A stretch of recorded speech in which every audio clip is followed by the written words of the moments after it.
अस्सलाम वालेकुम, मैं हूं इंजीनियर असद मुगल। उम्मीद करता हूं कि आप सब दोस्त खैरियत से होंगे। आज की इस वीडियो में इंशाल्लाह हम सीखते हैं कि आप अपने चूल्हे को किस तरह साफ़ कर सकते हैं, चमकदार बना सकते हैं। चूल्हे की हर किस्म की चिपचिपाहट, मैल, गंदगी, कालख वगैरह किस तरह साफ़ कर सकते हैं, और वो भी इसको बग़ैर उतारे या बग़ैर धोए।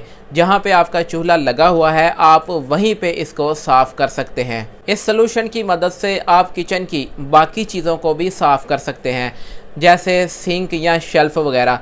जहाँ पे भी आपको चिकनाई, चिपचिपाहट, कालख वगैरह नज़र आए, आप वहाँ पे इस सलूशन को अप्लाई करें तो इंशाल्लाह आपकी मुकम्मल सफाई हो जाएगी। दोस्तों, इस सलूशन को बनाने के लिए आपको स्क्रीन पे जो चीज़ें नज़र आ रही हैं उनको एक ख़ास तरतीब से आपने इस्तेमाल करना है। तो चलें शुरू करते हैं हम अपनी वीडियो को।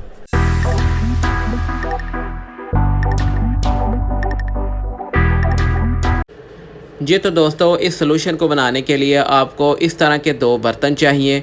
हार्पिक वाइट विनीगर, जिसे सिरका भी बोलते हैं, इनो, और साथ आपने एक अदद सख्त किस्म की मिसवाक लेनी है। अब आपने एक बर्तन में थोड़ा सा सिरका डालना है। जितना आप सिरका डालेंगे बर्तन में, उतनी ही मिकदार में उसी बर्तन में हार्पिक डालेंगे, यानी कि इन दोनों को बराबर मिकदार में मिक्स करना है। इस मिक्सचर को थोड़ी सी मिकदार में ही बनाना है, क्योंकि ये मिक्सचर आपको बार बार बनाना पड़ेगा अगर आपने ज़्यादा सी चीज़ें साफ़ करनी हैं। ज़्यादा सी चीज़ों की सफाई करने के दौरान ही ये मिक्सचर बार बार गंदा होगा, फिर आपने पुराने मिक्सचर को गिरा के नए से दोबारा बनाना होगा। इसलिए आप इसको थोड़ी थोड़ी मिकदार में मिक्स करें।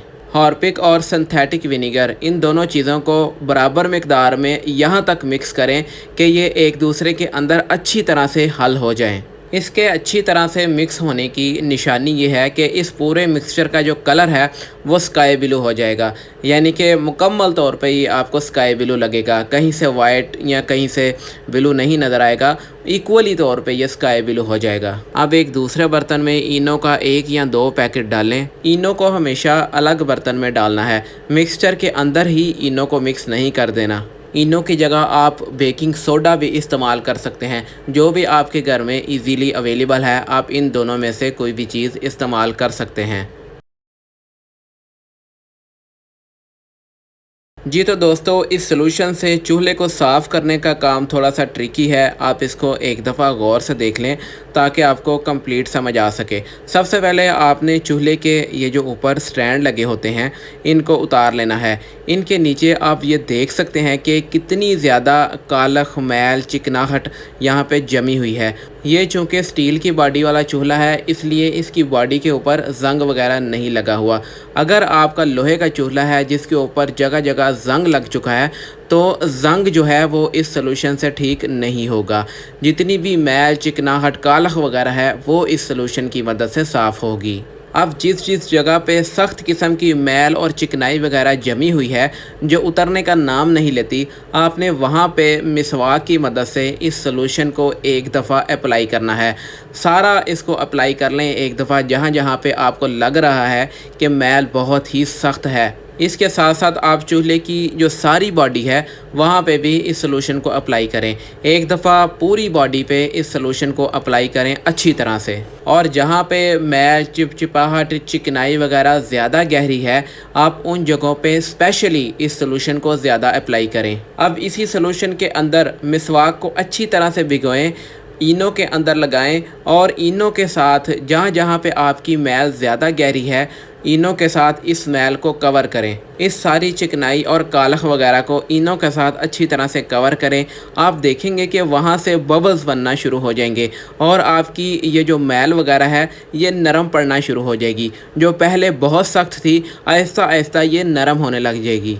दोस्तों, यहाँ पे आप मिसवाक की जगह किसी सख्त किस्म का ब्रश भी इस्तेमाल कर सकते हैं, मगर मेरे लिहाज से यहाँ मिसवाक से अच्छी सफाई होती है, क्योंकि मिसवाक जो है वो ज़्यादा सलूशन को ऑब्ज़र्व करती है और मैल वगैरह को अपने साथ लगा के वापस जब हम इसको सलूशन के अंदर डालते हैं तो सारी मैल वहीं पे साफ़ हो जाती है। मिसवाक के रेशे ज़्यादा बेहतर तरीके से मैल, गंदगी वगैरह को अपने अंदर ऑब्ज़र्व करते हैं, इसीलिए मिसवाक से हमारे दांतों की सफाई भी ज़्यादा बेहतर अंदाज से होती है।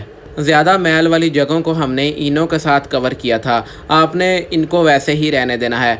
आपने उतनी देर बाकी सारे चूल्हे की सफाई करनी है। साथ साथ आप मिसवाक के ज़रिए इसको साफ़ करते जाएं और बार बार इसको सलूशन के अंदर डुबोएं। आप देखेंगे कि सारी जो चूल्हे की मैल वगैरह है वो सलूशन के अंदर आती जाएगी और आहिस्ता आहिस्ता जो आपका सलूशन है वो ब्लैक कलर का यानी कि काला होता जाएगा।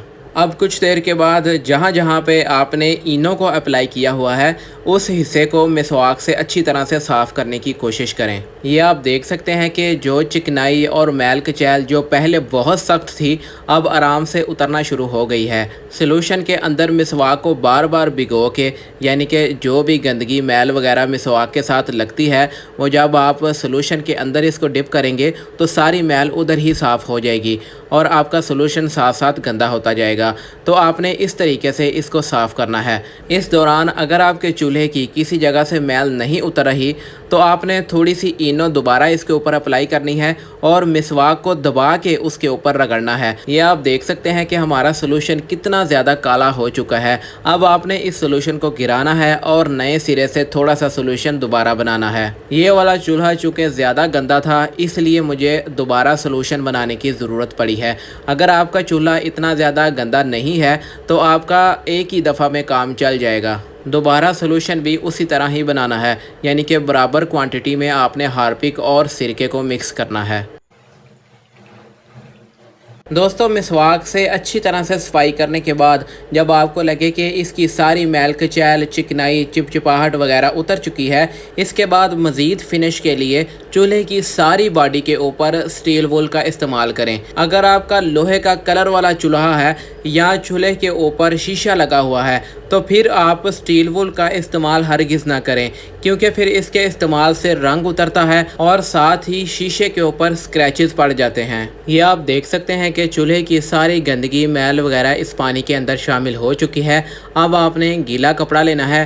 गीले कपड़े को चूल्हे की सारी बॉडी के ऊपर इस तरह फेरना है। गीले कपड़े को चूल्हे की सारी बॉडी पे फेरने से इसके ऊपर मज़ीद फिनिश आएगी। लास्ट पे चूल्हे की बॉडी पे गीला कपड़ा मारना बहुत ज़रूरी है क्योंकि जो हमने इसके ऊपर साफ़ करने के लिए सॉल्यूशन इस्तेमाल किया था उसका कुछ हिस्सा लगा रह जाता है। उसको अच्छी तरह से रिमूव करने के लिए इसके ऊपर गीला कपड़ा मारते हैं। वीडियो पसंद आई है तो इसको लाइक ज़रूर कीजिएगा, मेरी हौसला अफजाई होती है। अगर आपका कोई और मसला है या आप कुछ पूछना चाहते हैं तो मुझे कमेंट करके पूछ सकते हैं। मैं इंशाल्लाह बर वक्त रिप्लाई करूँगा और उस मसले के ऊपर वीडियो भी बना दूँगा। मिलेंगे इंशाल्लाह एक नई वीडियो के साथ, तब तक के लिए मुझे इजाज़त दें। अल्लाह हाफिज़।